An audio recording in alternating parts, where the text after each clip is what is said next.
하나님께서 우리를 부르십니다. 이제 마음과 뜻과 정성을 모아 살아계신 하나님께 나아가겠습니다. 이스라엘의 왕인 여호와, 이스라엘의 구원자인 만군의 여호와가 이같이 말하노라. 나는 처음이요 마지막이라. 나 외에 다른 신이 없느니라. 하나님은 영이시니 예배하는 자가 영과 진리로 예배할지니라.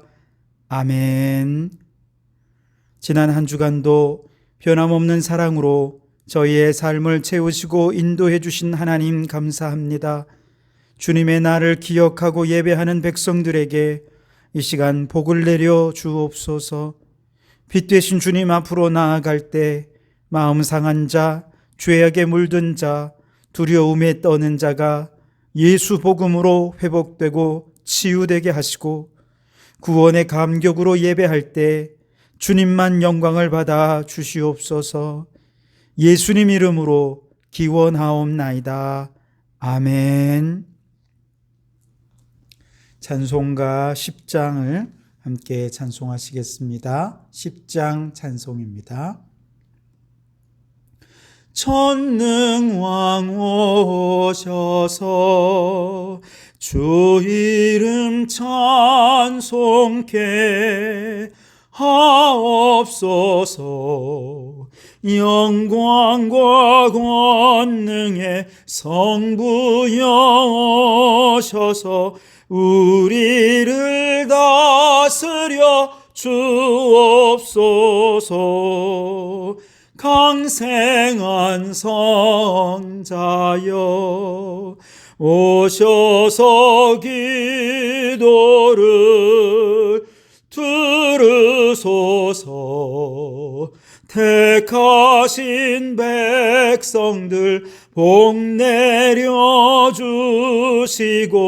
거룩한 마음을 주옵소서. 위로의 주 성령 오셔서 큰 증거 주옵소서. 전능한 주시여 각 사람 마음에서 떠나지 마시고 계십소서. 성삼위일체께 한없는 찬송을 드립니다. 존귀한 주님을 영광 중배옵고 영원히 모시게 하옵소서.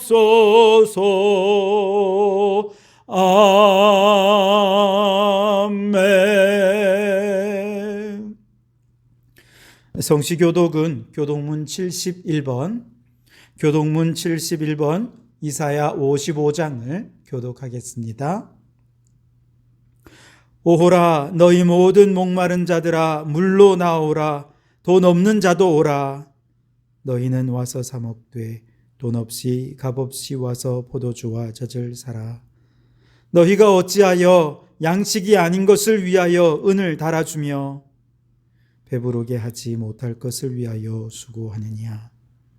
내게 듣고 들을지어다. 그리하면 너희가 좋은 것을 먹을 것이며 너희 자신들이 기름진 것으로 즐거움을 얻으리라. 너희는 귀를 기울이고 내게로 나와 들으라. 그리하면 너희의 영혼이 살리라. 내가 너희를 위하여 영원한 언약을 맺으리니 곧 다윗에게 허락한 확실한 은혜이니라. 너희는 여호와를 만날 만할 때에 찾으라. 가까이 계실 때에 그를 부르라. 악인은 그의 길을, 불의한 자는 그의 생각을 버리고 여호와께로 돌아오라. 그리하면 그가 긍휼히 여기시리라. 우리 하나님께로 돌아오라. 그가 너그럽게 용서하시리라. 아멘. 이 시간 지난 한 주간 우리의 죄악을 고백하면서 참회의 기도를 드리겠습니다. 상한 갈대를 꺾지 않으시며 꺼져가는 등불도 끄지 않으시는 하나님, 탕자처럼 하나님을 떠나 살다가 몸과 마음의 깊은 상처를 받은 저희들 하나님께로 돌아왔습니다. 눈물을 흘리며 드리는 회개를 받아주시고 우리의 상한 마음과 병든 몸을 고쳐 주옵소서. 진리를 따라 살지 못했습니다. 육체의 정욕을 채우고자 잘못된 판단을 하였다가 재물과 명예와 평안을 모두 잃어버렸습니다. 혈기를 부리다가 이웃에게 상처를 주었고 신용도 잃고 친구도 잃어 외로운 신세가 되었습니다. 이 모든 고통과 죄악과 위기에서 건져주실 분은 오직 주님 한 분밖에 없음을 믿고 기도합니다. 지난날의 모든 허물을 주님의 십자가로 씻어주시고 용서하여 주시옵소서. 여기 우리를 용서하신 주님의 용서의 말씀이 있습니다. 여호와는 긍휼이 많으시고 은혜로우시며 노하기를 더디하시고 인자하심이 풍부하시도다. 자주 경책하지 아니하시며 노를 영원히 품지 아니하시리로다. 아멘. 나는 전능하신 아버지 하나님 천지의 창조주를 믿습니다. 나는 그의 유일하신 아들 우리 주 예수 그리스도를 믿습니다. 그는 성령으로 잉태되어 동정녀 마리아에게서 나시고 본디오 빌라도에게 고난을 받아 십자가에 못 박혀 죽으시고 장사된 지 사흘 만에 죽은 자 가운데서 다시 살아나셨으며 하늘에 오르시어 전능하신 아버지 하나님 우편에 앉아 계시다가 거기로부터 살아있는 자와 죽은 자를 심판하러 오십니다. 나는 성령을 믿으며 거룩한 공교회와 성도의 교제와 죄를 용서받는 것과 몸의 부활과 영생을 믿습니다. 아멘. 찬송가 380장 함께 찬송하시겠습니다. 380장입니다. 나의 생명 되신 주, 주님 앞에 나아갑니다. 주의 흘린 보혈로 정케하사 받아주소서. 날마다 주를 찬송하겠네. 주의 사랑 줄로서 나를 굳게 잡아매소서. 괴로운 세상 지낼 때 나를 인도하여 주소서. 주를 믿고 나가면 나의 길을 잃지 않겠네. 날마다 주를 찬송하겠네. 주의 사랑 줄로서 나를 굳게 잡아매소서. 세상 살아갈 때에 주를 더욱 사랑합니다. 밝고 빛난 천국에 나의 영혼 들어가겠네. 날마다 주를 찬송하겠네. 주의 사랑 줄로서 나를 굳게 잡아매소서. 아멘.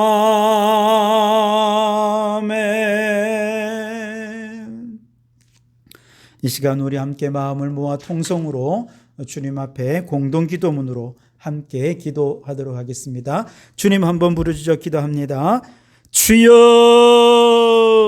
대한민국을 위하여 기도합니다. 주님, 코로나 시대에 경제적인 위기를 맞은 이들과 인권과 생명을 보장받지 못하는 이웃들을 도와주시고 청년들이 평범한 꿈을 포기하지 않도록 지켜주소서.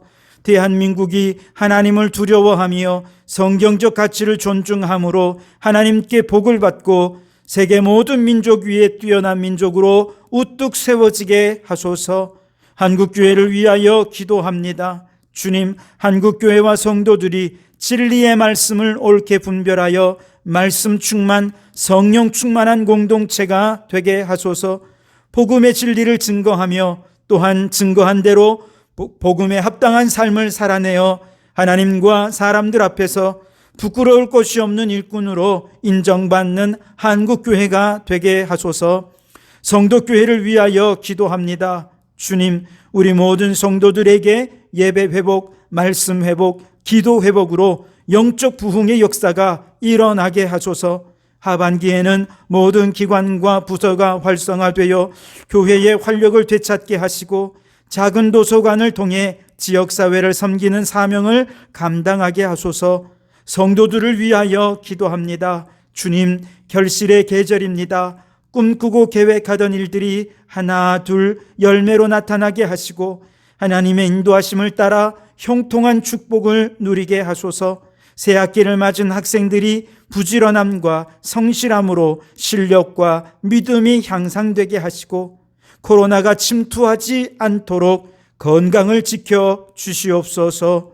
예배를 위하여 기도합니다. 이 시간 예배를 방해하는 악한 마귀를 물리쳐 주시고 새 영을 부어 주셔서 은혜 충만, 성령 충만한 예배 되게 하소서. 주여 말씀하소서. 종이 듣겠나이다 하는 겸손한 마음으로 말씀을 받아서 삶이 변화되고 새로워지는 은혜와 결단의 시간이 되게 하시고 오직 하나님께만 영광이 되는 예배가 되게 하소서. 이제 다 아뢰지 못한 기도를 주님께서 가르쳐 주신 기도로 기도하오니 하늘에 계신 우리 아버지, 아버지의 이름을 거룩하게 하시며 아버지의 나라가 오게 하시며 아버지의 뜻이 하늘에서와 같이 땅에서도 이루어지게 하소서.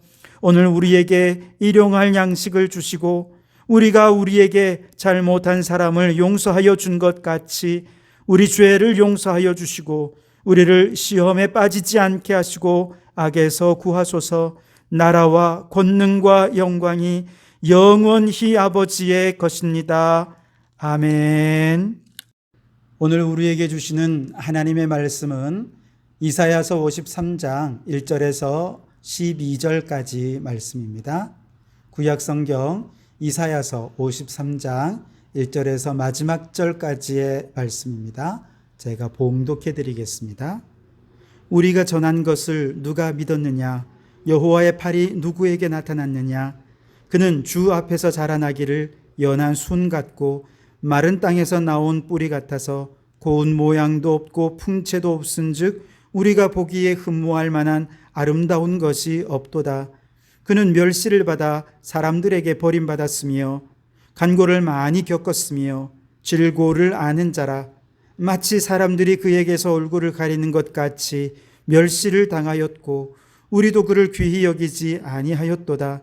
그는 실로 우리의 질고를 지고 우리의 슬픔을 당하였거늘 우리는 생각하기를 그는 징벌을 받아 하나님께 맞으며 고난을 당한다 하였노라. 그가 찔림은 우리의 허물 때문이요 그가 상함은 우리의 죄악 때문이라. 그가 징계를 받음으로 우리는 평화를 누리고 그가 채찍에 맞음으로 우리는 나음을 받았도다.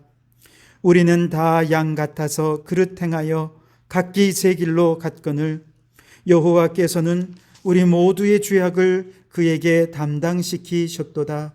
그가 곤욕을 당하여 괴로울 때에도 그의 입을 열지 아니하였으며 마치 도수장으로 끌려가는 어린 양과 털 깎는 자 앞에서 잠잠한 양같이 그의 입을 열지 아니하였도다.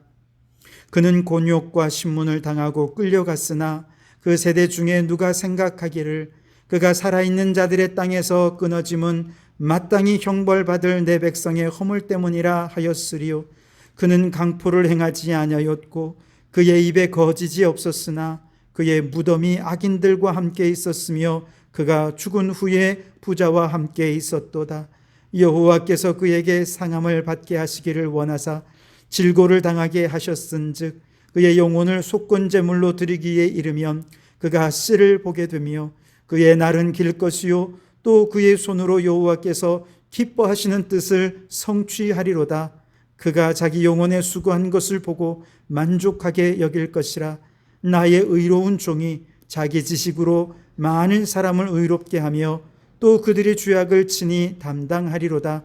그러므로 내가 그에게 존귀한 자와 함께 몫을 받게 하며 강한 자와 함께 탈취한 것을 나누게 하리니 이는 그가 자기 영혼을 버려 사망에 이르게 하며 범죄자 중 하나로 헤아림을 받았음이라.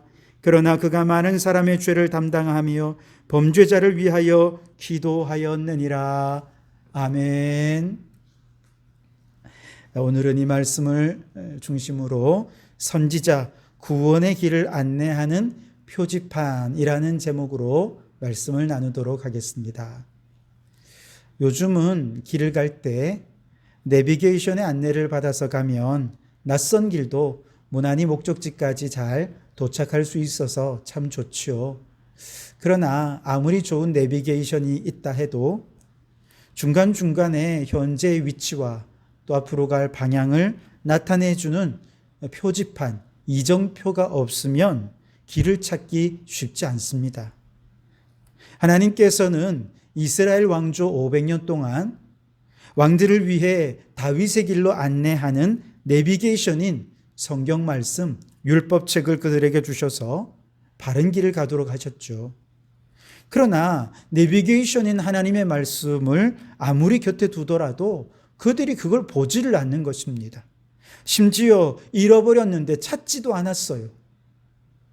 그러자 하나님께서는 선지자들을 보내셔서 다윗의 길을 가도록 표지판 역할을 해주셨던 것이죠. 그래서 구약시대 선지자들은 일종의 다윗의 길로 갈 수 있도록 하는 이정표 혹은 표지판이다. 이렇게 얘기할 수 있겠습니다. 표지판으로서 선지자들에게는 두 가지 역할이 주어졌는데요. 첫째는 말 그대로 선지자의 역할입니다. 선지자란 미리 안다라는 뜻이죠. 하나님의 뜻을 다른 사람들보다 먼저 아는 것이죠. 그리고 그 뜻을 왕들에게 혹은 백성들에게 전해준 것입니다.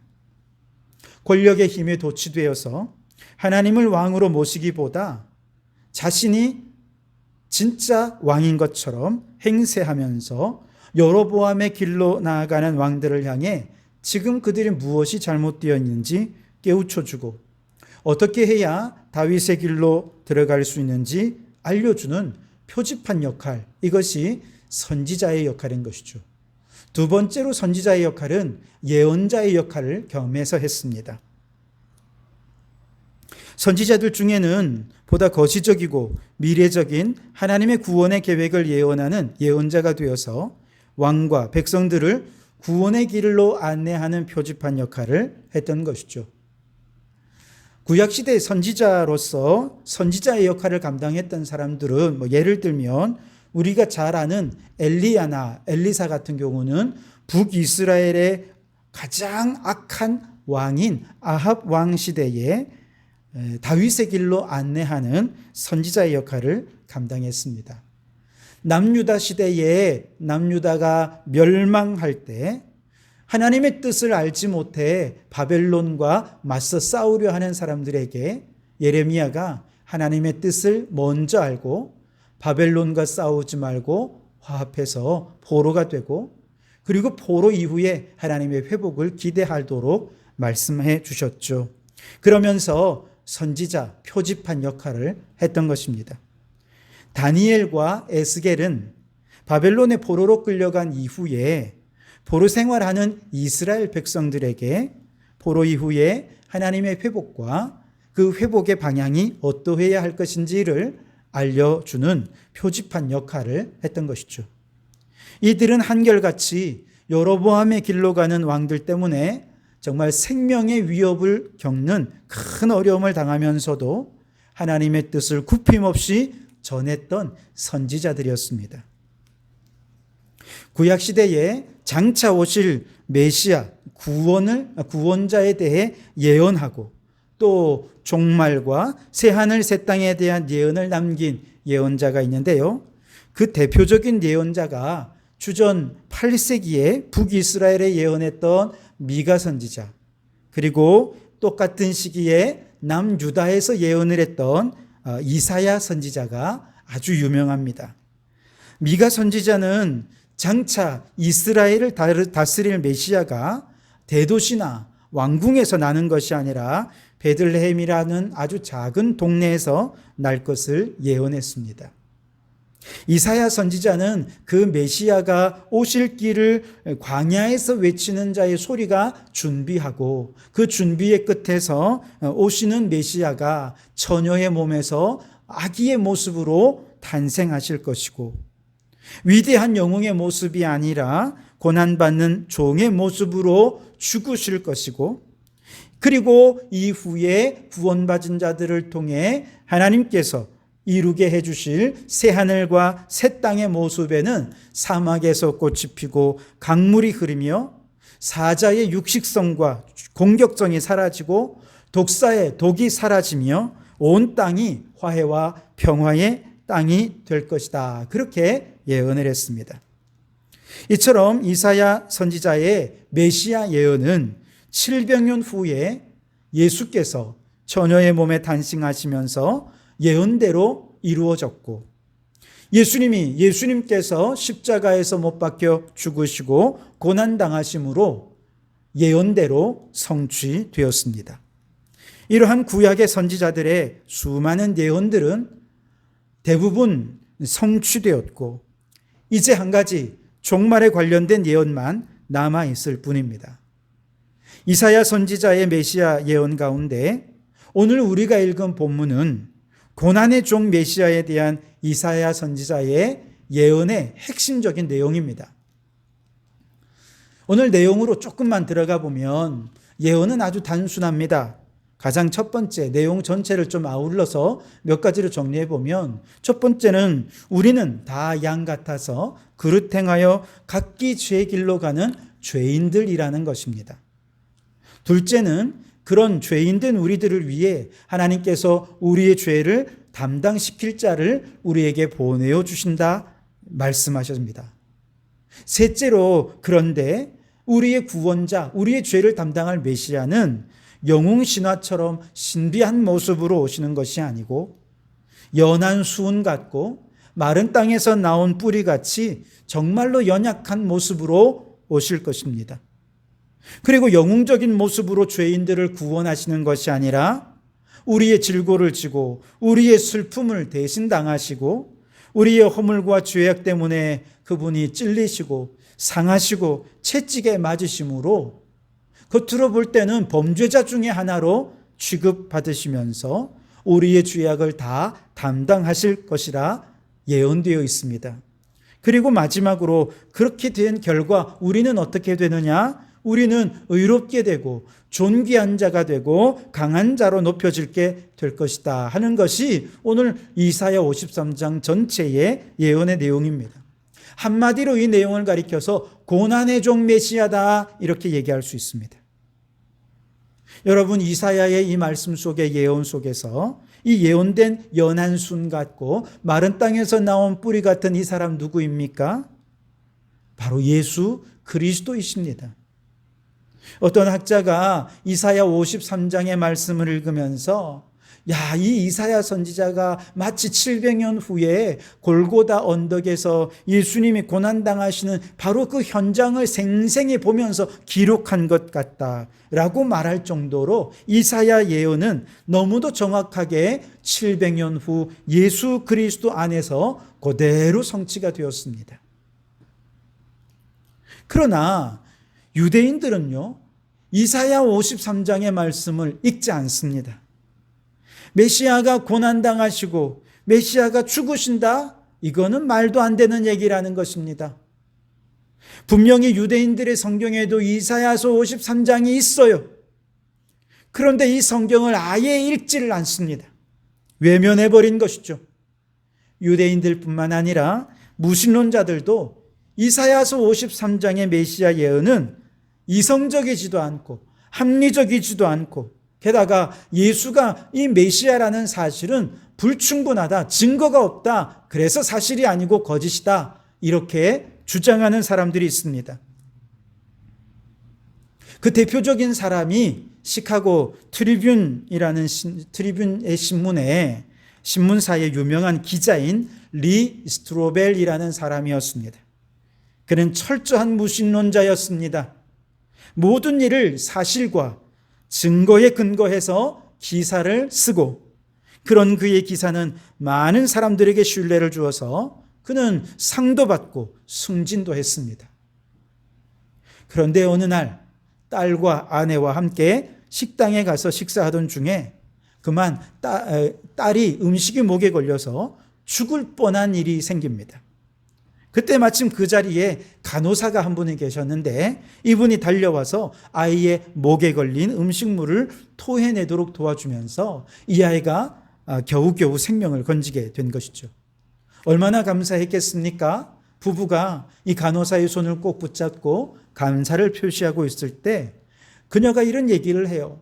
원래는 제가 오늘 여기 올 계획이 아니었는데 이상하게 하나님께서 제 마음속에 이곳으로 오게 하셨어요. 알고 보니 이 아이의 생명을 건지도록 하는 것이 하나님의 뜻이었나 봅니다. 이런 얘기를 하고 가는 거죠. 무신론자였던 리 스트로벨은 이 얘기를 그냥 흘려드렸습니다. 아내도 역시 이성주의자였고 합리주의자였지만, 그러나 아내는 이 이야기를 흘려듣지 않았습니다. 그 아내는 당시 만삭이었고 삶과 죽음에 대해, 또 하나님과 예수님에 대해, 진리에 대해, 영생에 대해 궁금해하던 차에 이런 일을 당하자 그녀는 그때부터 그 간호사의 도움을 받아 신앙생활을 시작하고 드디어 감격적으로 예수님을 영접하게 되었습니다. 그러나 그녀가 예수님을 만난 기쁨과 행복을 남편과 나누고 싶었음에도 남편은 그녀의 말을 들으려도 하지 않았습니다. 오히려 얘기를 하려치면 싸움만 되고 갈등만 일어났습니다. 그러자 리스토로벨이 이 사랑하는 아내를 사악한 종교로부터 구해내어야겠다 생각하고, 그러기 위해서는 저 예수는 가짜고 거짓말이다, 이건 순 증거가 없는, 사실에 근거하지 않은 가짜다라고 하는 사실을 밝혀내야겠다라고 결심을 하게 됩니다. 그리고 기독교의 핵심인 십자가와 부활의 허구성만 밝혀낸다면 기독교는 완전히 무너지게 될 것이다 생각하고, 십자가와 부활의 허구성을 오직 사실과 증거에 근거해서 밝혀내기 위해서 각 분야의 전문가를 찾아다니기 시작합니다. 먼저 신학자를 만나 부활의 사실성의 근거가 무엇인지 따져 물었습니다. 또한 부활을 증거하는 성경이 과연 믿을 만한 책인지 고대 문서 전문가들을 찾아가서 이 사본의 신빙성에 대해서 확인을 했습니다. 셋째, 예수의 부활을 목격했다고 하는 500여 사람들의 집단적인 환상은 아닌지 유명한 심리학자를 찾아가서 심리적으로 이 문제를 파헤치기 시작했습니다.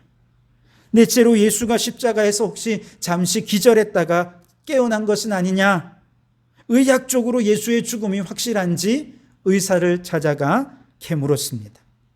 이런 식으로 그가 이성적으로 합리적으로 의심해 볼 수 있는 모든 것은 다 의심해 보고, 그 의심을 풀기 위해 각 분야의 최고의 전문가들을 찾아가서 기자 정신으로 파고들어서 십자가와 부활의 허구성을 밝혀내려 하면 할수록 놀랍게도 십자가와 부활의 사건은 거부할 수 없는 사실이라는 너무나도 명백한 증거들이 차고 넘치는 것을 그가 발견하게 됩니다.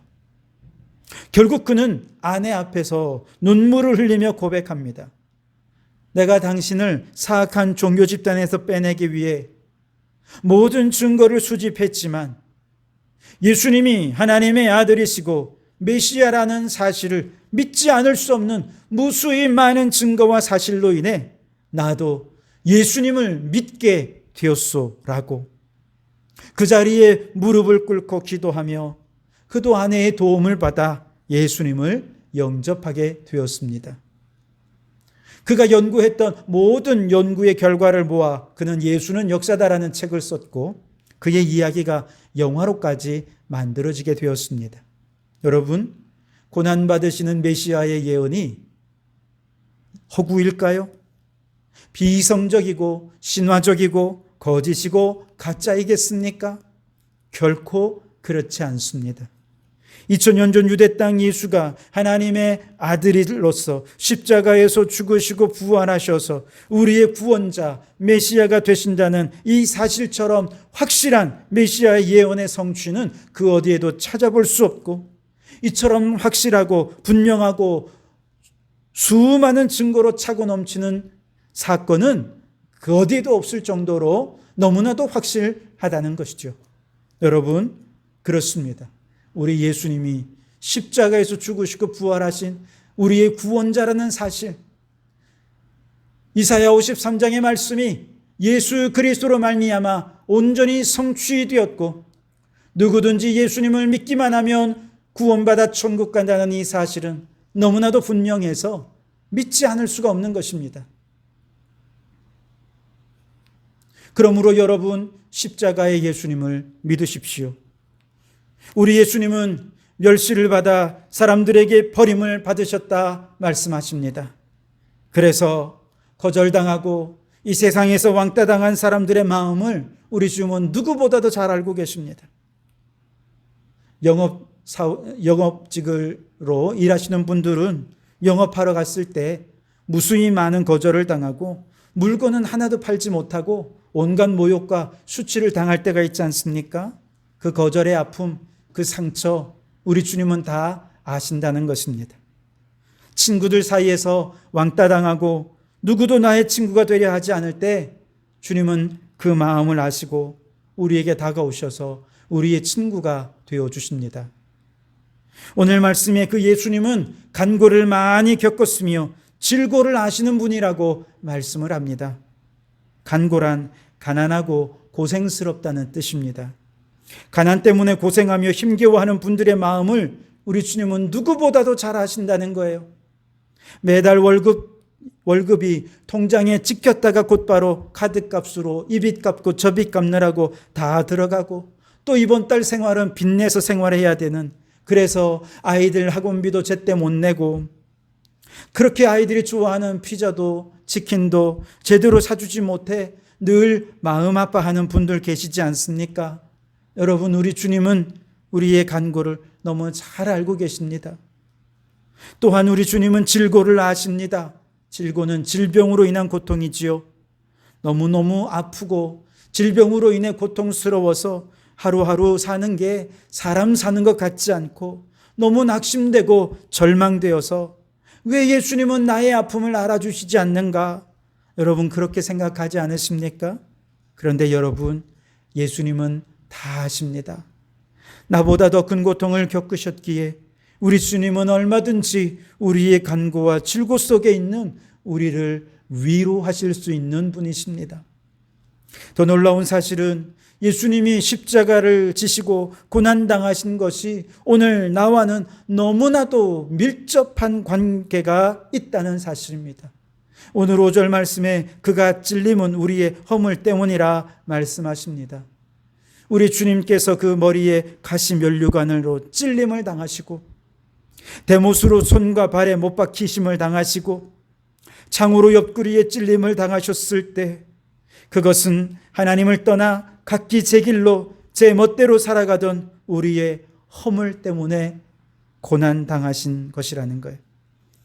모든 죄가 하나님을 떠나면서부터 시작되었기 때문에 하나님을 떠난 그 근본적인 죄악을 해결하기 위해 예수님께서 찔리시고 그 찔림으로 말미암아 하나님과 나와의 근본적인 관계가 회복되었던 것이죠. 그가 상함은 우리의 죄악 때문이라고 말합니다. 상함이란 짓밟혀서 뼈가 완전히 으스러지는 치명적인 상태를 의미합니다. 사랑하는 내 아내가 다른 남자의 품에 안겨 있다고 생각해 보십시오. 그렇게 믿었던 나의 남편이 다른 여자를 품에 안고 있다고 생각해 보십시오. 그 배신감이 뼈를 으스러뜨리고 싶은 마음의 상처가 되지 않습니까? 마찬가지로 예수님께서 십자가에서 뼈가 으스러지도록 치명적인 고통과 상처를 입으신 이유는 우리가 하나님을 배반하고 떠나 다른 우상과 세상의 것들을 더 사랑하고 그 품에 안겨서 행복해하는 영적 간음을 행했기 때문이라는 거예요. 또한 그가 징계를 받음으로 우리는 평화를 누리고 그가 채찍에 맞음으로 우리는 나음을 받았도다 말씀하십니다. 하나님의 징계의 결과는 죽음뿐입니다. 그렇게 죽어야 할 우리를 대신해서 하나님의 아들 예수 그리스도께서 십자가에 죽으심으로 우리의 죄악의 문제, 죽음의 문제를 해결해 주셨습니다. 예수님은 십자가의 형벌을 받으시기 전에 채찍질을 당하셨지요. 신문 과정에서 얼굴에 침뱉음을 당하시고 주먹과 손바닥으로 맞았고 갈대로 머리를 맞으시면서 정신적으로 얼마나 심각하게 모욕을 당하셨는지 모릅니다. 육체적으로는 말할 것도 없죠. 이때 채찍의 끝에는 날카로운 뼈조각이나 납조각이 묵직하게 달려 있어서 이 채찍이 그 몸을 한번 휘감아 돌아 나올 때 몸에 살찜이 찢어지고 몸속의 뼈가 드러날 정도로 온 몸은 너덜너덜해졌을 것입니다. 그러니 십자가를 지고 골고다를 향하실 때 십자가가 무거워서 쓰러진 것도 있지만 온몸 어디에도 그 십자가를 기대고 오를 수 없을 정도로 온 살점이 고스란히 뜯겨져서 너무너무 고통스러워 쓰러지고 또 쓰러지며 골고다 길을 걸어 가신 것입니다. 그런데도 예수님께서는 마치 도수장으로 끌려가는 어린 양과 털 깎는 자 앞에서 잠잠한 양같이 그 입을 열지 않으셨어요. 그 이유가 무엇이냐? 오늘 10절 말씀에 여호와께서 그에게 상함을 받게 하시기를 원하사 질고를 당하게 하셨은즉 마지막 부분에 그의 손으로 여호와께서 기뻐하시는 뜻을 성취하시리로다. 그렇게 말씀하셨습니다. 주님이 상함 받는 것이 여호와 하나님의 원함이었다는 것이죠. 뜻이었다는 것입니다. 여호와께서 기뻐하시는 뜻을 성취하는 방법이 바로 하나님의 아들 예수님께서 고난 당하시는 것이었다는 것이죠.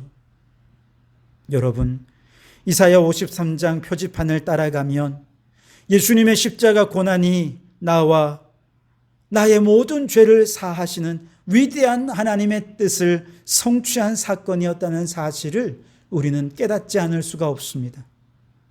아직까지 이 놀랍고 감사한 구원의 은혜를 깨닫지 못하셨습니까?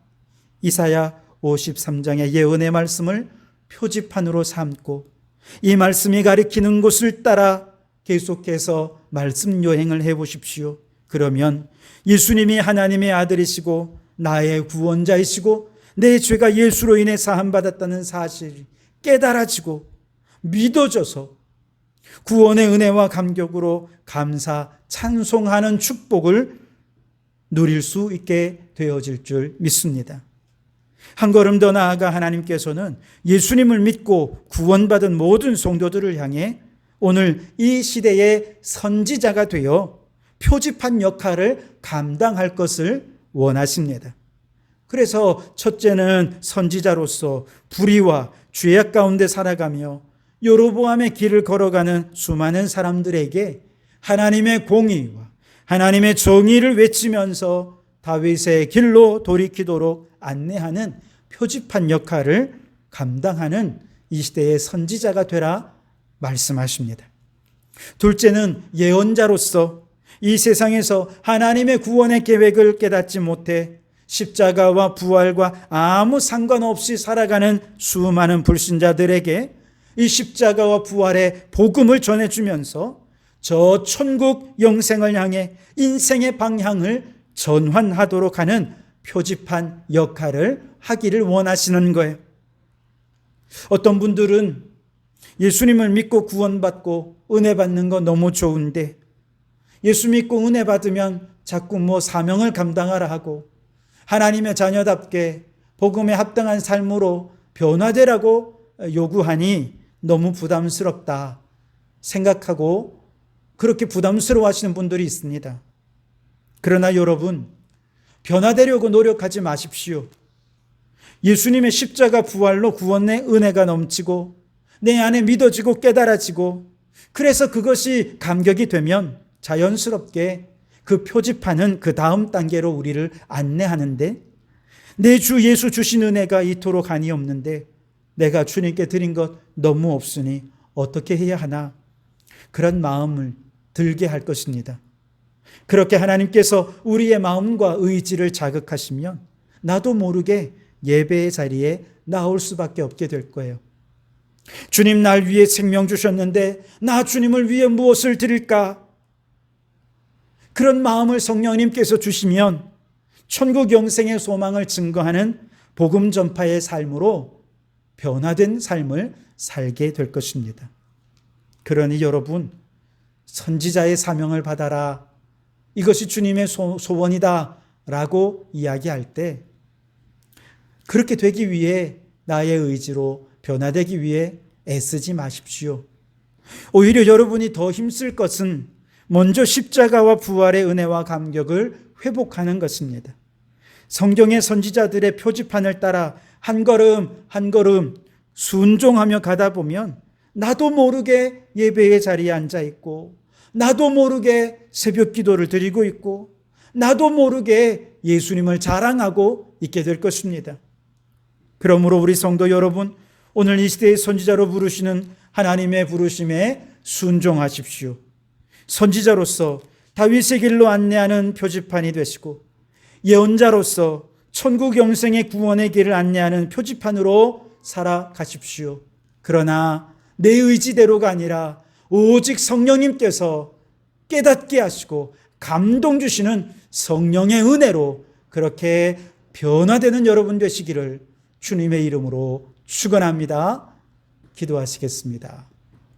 주님, 선지자들의 예언이 표지판이 되어 예수님의 십자가로 우리가 구원받게 되었음을 확신하게 하시니 감사합니다. 이 십자가와 부활의 은총이 우리 안에 가득 넘치게 해 주시옵소서. 그 받은 은혜에 감사하여 이 땅에서 선지자로서의 사명 감당하라는 주님의 부르심에 기쁨으로 응답하여 이 시대의 구원의 길을 안내하는 표지판으로 살아가는 저희들 되게 해 주시옵소서.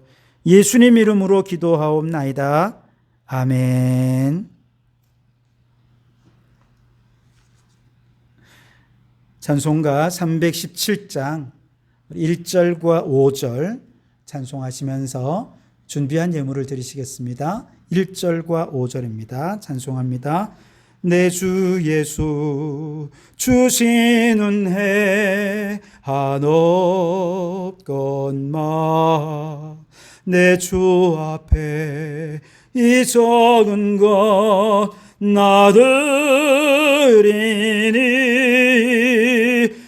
주 예수여 내 정성을 받으소서. 주 날 위해 그 귀하신 몸 버리사 이 내 몸을 피값으로 사셨으니 내 생명도 주 예수께 바칩니다.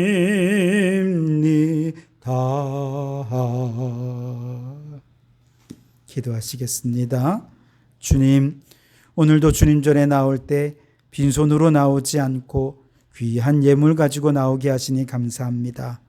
예물 속에 마음을 담고 정성을 담고 그리고 여러 기도의 제목도 담았으니 주여 받으시고 모든 기도에 응답하여 주시옵소서. 주님, 건강을 더하여 주시옵소서. 코로나 시대에 코로나 바이러스 사방팔방으로 막아주셔서 바이러스에 걸리지 않도록 도와주시고 건강한 모습으로 연로한 어르신들 남은 생을 살아가실 수 있도록, 그래서 남은 생 교회를 출입하기에 부족함이 없도록 건강에 건강을 더하여 주시옵소서. 주님, 물질을 더하여 주시옵소서. 이웃을 섬기며 교회를 위해 물질로 섬기기에 부족함이 없도록 성도들의 생업과 사업과 일터를 축복하여 주시옵소서. 지혜와 명철을 더하여 주시옵소서. 배움의 도상에 있는 학생들, 중요한 선택을 앞두고 기도 중에 있는 성도들, 하나님의 뜻을 바로 알고 믿음으로 담대히 선택하며 나아가게 도와주시옵소서. 주님, 모든 삶에 욕심이 들어가는 순간 타락하게 되고 거룩함을 상실하게 되오니 인간의 욕심을 십자가에 못 박고 거룩하고 성결한 삶을 살게 해 주옵소서. 주님, 내가 주인 되려는 마음은 십자가에 못 박고 하나님 주인 되시는 삶을 살게 해 주옵소서. 주님, 세상의 염려, 근심, 두려움, 불안, 우울함과 불신앙의 마음을 십자가에 못 박고 항상 기뻐하고 범사에 감사하며 믿음으로 사는 저희들 되게 해 주옵소서. 오늘도 이 물질이 쓰여지는 곳마다 하나님의 나라가 세워지고 하나님의 뜻이 이루어지게 해 주시옵소서. 예수님 이름으로 기도하옵나이다. 아멘. 할렐루야. 우리 주님의 은혜와 평강이 여러분과 여러분의 가정과 하시는 모든 일들 위에 항상 함께 하시기를 주님의 이름으로 축원합니다. 우리 가족들과 함께 인사 나누십시오. 사랑합니다. 축복합니다. 이 시대의 선지자로 살아가십시오. 네, 감사하고요. 몇 가지 광고를 드리겠습니다. 코로나 시대입니다. 예배가 소홀히 되지 않도록 힘써 주시고 할 수 있으면 함께 나와 예배하는 일에도 힘써 주시기 바랍니다. 또한 9월 중보기도십이 나왔습니다. 9월엔 특별히 우리 기업을 운영하시는 성도들을 위하여 기도 제목을 실었습니다. 교회와 나라와 또 성도들을 위하여 기도할 때 정말 9월 한 달 동안의 기도의 능력이 나타나게 되어질 줄 믿습니다. 또한 성경 50독 대행진에 적극 참여하셔서 아직 완독하지 못하신 분들 지금이라도 도전하셔서 완수해 주시기를 부탁을 드리겠습니다. 기타 다른 광고는 주보를 참조하시고 찬송가 54장 함께 찬송하시겠습니다. 배회 찬송, 찬송가 54장입니다. 주여 복을 구하오니 편히 가게 하시고 사람마다 주 은혜로 이기도록 하시고 광야 같은 세상에서 항상 인도하소서. 주의 복된 말씀 듣고 무한 감사합니다. 구원받은 주의 성도 열매 맺게 하시며 하나님이 우리 함께 항상 계시옵소서. 아멘. 기도하시겠습니다. 이제는 우리 주 예수 그리스도의 은혜와 하나님 아버지의 극진하신 사랑하심과 성령님의 감동, 감화, 충만, 역사, 교통하심이 성경의 선지자들의 표지판을 따라가 십자가와 부활의 은총으로 가득하게 하시며 이 땅의 선지자로 부르심을 따라 구원의 길을 안내하는 표지판으로 살기로 다짐하고 결단하는 모든 성도들 머리 위에, 가정과 일터 위에, 우리에게 허락해 두신 창원도성과 나라와 민족 위에 지금부터 영원토록 함께 하옵시기를 간절히 축원하옵나이다. 아멘.